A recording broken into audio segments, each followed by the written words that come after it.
Hi, everybody. I am here with the incredible Lisa B. She is here to share her amazing resilience life story with us. Welcome. Thank you, Lisa. So it's a privilege and honor to be here. I'll just kind of start at the beginning, and I'll do the shorter version of my story that starts with, I started off writing my first software program in the 4th grade. And from there, I started college at the age of 14, which from there I would also start hacking phone lines. Oh! Which everybody thought was really cute because I would win radio contests and just thought that was a really cool thing. From there, I would go on and eventually I got my electrical engineering degree. So I have a bachelor's of science in electrical engineering. By what age did you have that? I graduated at the age of 21. So it took me a little bit longer. And I a lot of times say I stole that. And when you hear the rest of my story, you'll understand. Okay. By the age of 27, I would find myself actually $1 million in debt, even though I was making 6 figures as an engineer. Wow. So my issue wasn't drugs and alcohol. It was expensive, shiny things and having a lavish lifestyle. Oh, okay. How did that come into play? I lived way beyond my means. And at the age of 21, when I graduated with my engineering degree, I would meet at that time my best friend who was a model, and she had the life I wanted and had always seen on TV. I grew up watching 90210 and Dynasty. Yes. So you wanted all the clothes, all the sparkle. I wanted it all. And so I got it all, but it came at a cost. So yeah, age 27, $1 million in debt, and I couldn't pay my bills. And at that time I was looking for a way out because I wanted to maintain what I had. And so I used my hacking skills and hacked a database. And it happened to be a database of Colorado Springs from a company I formerly worked for. Wow. But that wasn't what actually got me in trouble. What got me in trouble was an expensive, shiny thing. I was actually on a business trip in 2007 in Arizona, and I saw this Porsche that I had to have. Now, mind you, I was maxed out on all my credit lines, and I couldn't afford it, but I had an identity that I thought I would use to purchase this $92,000 Porsche. And when I attempted to do that, I would get arrested. And at the time of the arrest in Arizona, in my backpack, I had a hard drive and a computer that contained the database of Colorado Springs. So I got arrested in Arizona. My parents came and bailed me out. Within 24 hours, I'm all over the news here in 2007. And they're looking for information on me. Get back here, and I get arrested. So 2007, I end up getting felony charges in both Arizona and Colorado.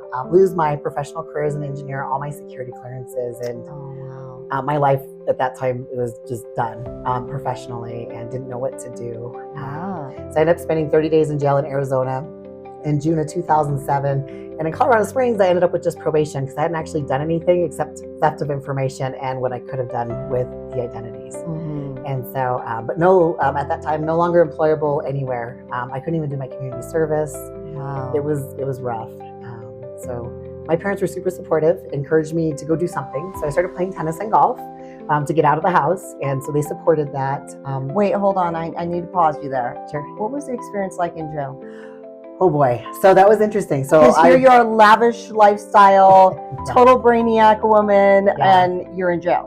Yeah. So what did you do? So this was jail in Arizona in Tent City with Sheriff Joe Arpaia in June. So June in Arizona is very hot. Yeah. And so I ended up, I had a 60-day sentence that got reduced to 30 days because I was able to work in the kennels while I was in there. But first of all, people thought I was an informant because they were like, oh, you have nice teeth and your story sounds ridiculous. You tried to buy a Porsche with something like this. It just sounded ridiculous. Yeah. And I was always sitting there reading my Bible. So I was trying to just find Jesus and really learning what that relationship looked like. And so it was an interesting experience. Yeah, I thought I was an informant. It was very cliquish in jail there, and so was it scary? Did you get beat up or anything? Almost at the end, my second to last day when I was getting ready to get released, some girl stole my shampoo, and I was like, "Hey, did you take my shampoo?" And she was scary. She was like, "I didn't take it." And I was like, "Oh no," because if you get caught fighting, or they'll extend your sentence. Yes. I'm like, I am almost out of here. Like, I don't want this. So that was the worst of it. But I was part of different groups. Like I started off, I got to sit with one of the groups, and they were Hispanic. But it's very cliquish and segregated. Yes. And at some point they decided, nope, you're more white than you are Hispanic. You need to go sit with the white group. Oh, interesting. So that was interesting too. Yeah. Do you speak Spanish? I used to speak it fluently. My mom speaks fluent Spanish, but not, my Spanish now is just insulting. So. Okay. Got it. Yeah. So yeah, that whole experience was crazy. It was, okay. Yeah, a learning experience for sure. I was just curious. Yeah. Okay, continue. And so come back. My parents tell me to go do something because I'm not employable. Nobody will hire me. And so join the country club. And the people I meet, they're amazing people, but they're all multimillionaires. And I wanted to do all the things they were doing. Some of them made $40 million a year. You have a lot of FOMO. I experience FOMO all the time. I can relate. Yeah. And I wanted to do all the things they were doing. And so I got in shape and was hanging out with them. But in order to hang out with them, it cost money. Didn't have a job. So my parents were able to support me somewhat. Well, I started racking up debt. And my friends didn't know. Nobody knew that I started leading a double life. And so by 2014, this would be the first time I do this. I rack up, I don't know if it was $40,000 in debt in my parents' name on credit cards. And I couldn't pay it. So I had to tell them what I did. And I used my friends from college that have always been by my side since college, helped me break the news to my parents. My parents were like, oh my gosh, don't do that. They pay it off. Don't do it again. By 2019, still hanging out with my friends from the country clubs and traveling and wanting to do all the things they're doing. But at this time, I'm also a director at a church.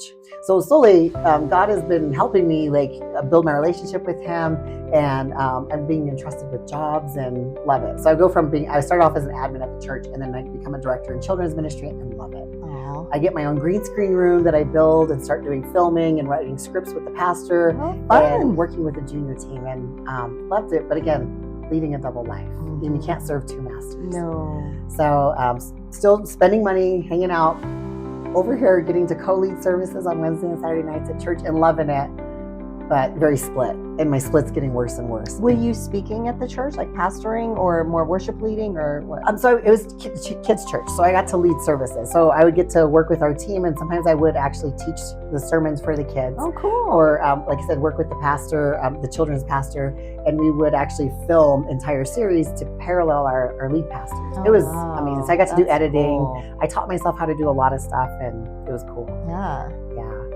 But yeah, I was living a very dangerous life. Yeah. And by 2019, I would find myself $100,000 in debt in my name and in my parents' name, and again, can't pay it. And so I don't want to break the news to them, so I try to fix it. What did you spend $100,000 on? Travel and hanging out. And I was getting into drinking and partying. Okay, so the party scene's happening full force, and you're still, God's on the move within you. He's trying. And he's his best. Yeah, he has, from what he's able to do with me, right? Because we have free will. Yes, exactly. So he's still letting me do my thing, but I'm over here loving the Lord, and it was a big terror. It was hard. Yeah. But I was more in the world than with Him, which that was the hard part. So 2019, $100,000 in debt, really can't pay anything and not sure what to do. So one of the clients I worked for, and I was in very trusted positions. My house and dog sat for a lot of families. I would do networks in terms of computers and cameras. Like I could do just about anything somebody asked me to do. I'll always figure it out. Very cool. So very entrusted. And this one client, and they were my favorite client, but I took advantage of the situation. I knew there was jewelry in the house. At that time, I thought it was $200,000 because that's what they had mentioned it years before, that there was this jewelry, and they were like, oh, shouldn't have said that. And I was like, oh, at that time, didn't think it was an issue. Like, I'm healed. I'm not going to ever go back to, and they didn't know my background. They didn't know about my felony background. And so 2019, I'm looking for this jewelry. It takes forever. I finally find this jewelry, and it takes 6 months of planning before I actually take it to figure out how I'm going to do it and make sure I don't get caught. So 2019, in May of that year, I take the jewelry, and it turns out it was $600,000 worth of jewelry, not $200,000. Oh. And so I got questions. Nobody thought it would be Lisa, because Lisa's over here loving Jesus and at church, and she wouldn't do anything like that. And it would 4 months would go by, and then September of 2019, I would get arrested for the theft. Oh, wow. How did they find out? It was when I fenced one of the pieces of jewelry. And so I used a broker in Denver who didn't know. I had fed him a story that it was my grandma's jewelry, even showed a wheel that showed everything. So I was very careful with a lot of pieces of it. Other things I wasn't very careful with. And and so this last piece, I actually cut out a lot of the diamonds from the pieces of jewelry and checked for etchings, laser etchings, so it couldn't be traced. Oh. This last one, I left it completely intact, and it turned out it was a one-of-a-kind bracelet. And it was, when they actually went to sell it and researched it, it flagged for being a stolen piece that they were looking for. And that's what got me caught. Darn. No, you say darn, but honestly, I say one of my taglines is deliverance by diamonds because of getting caught for the diamonds. I feel like God totally delivered me and saved me. Wow. Okay, Yeah. so you get arrested. Were you shocked, or were you I relieved? was shocked. Like, what was the experience? I was shocked at the time. Like, I didn't believe. I walked in for the interview thinking, oh, they're just going to ask me questions, not realizing they were going to arrest me. Yeah. Like, it was questions, and so I was shocked. And then it was hard because they said the victim considered you their friend. And that hurt because I was like, I tell people I rationalize things. I tell myself a rational lie. And that's how I've always gone through stuff.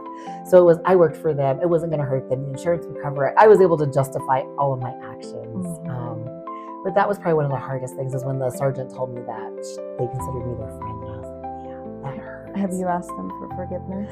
I have. I've actually had an opportunity to meet with them, and that's a whole other, that would be a whole hour-long story. Yes. What God did in that situation. That's amazing. Yeah. Yay. It's important. Yeah. Forgiveness is everything, though. Yeah. Mm-hmm. So at the time of the arrest, I knew that was it, though. That would be my third strike, and I was facing a mandatory prison sentence of 12 years. Oh. And so, and my parents were mad. I remember at the time, that day when everything happened, my dad didn't even want to talk to me. And I was like, oh no, I really messed up. And as soon as my parents came and got me out, I was putting things in motion to actually have somebody kill me because I didn't want to be here anymore. And I was like, well, if I can have somebody take me out and make it look like an accident, then my parents will get the insurance. I've got life insurance. They can get, basically, I justified it as they'll get a refund. I don't have to go to prison for 12 years and everybody suffer along with it. This can just be over and done with. Oh my goodness. Yeah. So you paid someone? Did you? I was in the process of hiring someone, yeah. So you were searching for a killer of yourself? Yeah. Well, I already had all those connections. It wasn't searching. I was ready to just go with it. Really? And I told the pastor I worked for, his wife, I kind of told her what I was doing. And she goes, if anything happens to you, I'm going to tell everybody what you're doing. And then everybody's just going to be more mad and let's get you help. And then she plugged me in with a ministry here in town. And that started the process of the inner healing, the renewing of the mind. And that changed my life. Okay. So how did you want to get killed? We were going to do it. I was going to plan an accident. So a car accident. A car accident. Something. So cut the brake line or something. Yeah. Wow. Yeah. Okay. Wow. I have so many questions for you. No, this is your story. Okay, keep going. Yeah. So started that process, and then so I was arrested in September of 2019. I would go for my sentencing in December, which that wasn't the original plan. They were trying to push it out, and I was like, I just want this to be done because my life was on hold. Yeah. And not knowing was one of the most torturous things, and the media following me, and just I couldn't really go anywhere for a long time because people hated me. I mean, I was all over the news, and what I did was horrible. I mean, nobody trusted me. It sucked. Mm-hmm. And so I went for sentencing in December, and I had a lot of friends show up. Some people say it was up to 30 people were in the courtroom on my behalf. I had people writing letters to the judge, all the way from, I call them my desperate housewives friends, all the way to people that are very high influential people. Yes. And the judge says something so profound, and he says, you're not a bad person. He goes, look at all the support you have. He goes, but you did a bad thing, and it's not the first time you did a bad thing. And I'm like, it's true. And he goes, I have to give you some kind of punishment for this because it's a big crime, $600,000. And I did return $400,000 out of the $600,000, but $200,000 wasn't recovered plus damages. So I was looking at around up to $300,000 in restitution fees. And the judge said, sending you to prison for 12 years isn't gonna help you. Look at you were helping somebody move 2 days before the sentencing. You help people. You're actually a helpful person. Yeah. You did a bad thing. And he said, so I have to give you some time. I'm going to give you 30 days of work release or 30 days in jail, which that right there was a huge gift. And I was like, oh my gosh. And he said, and then community service and stuff. And I was like, okay, thank you. And the cool thing is my mom, during that sentencing, she goes, I saw Jesus standing next to your judge. That was, the whole thing was a gift. And he goes, you can report after the holidays, because this was December 17th. He goes, you can report January 6th of 2020. And I was like, okay. So I told my family, I said, I'm not going to do work release because I don't want you to have to drive me back and forth every day. I just need to go do my time and be done with it. And when I reported for my sentencing on January 6th, right away the deputy there says, oh, your sentence has been reduced to 2 weeks.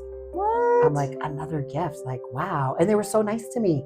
That never happens. Generally, but they actually, when you treat them with respect, they're actually very respectful people. Yeah. And so, yeah, and then the 2 weeks I was in jail, that's a whole other story. Like there was amazing miracles and things that happened. It wasn't scary at all? Oh, it was scary.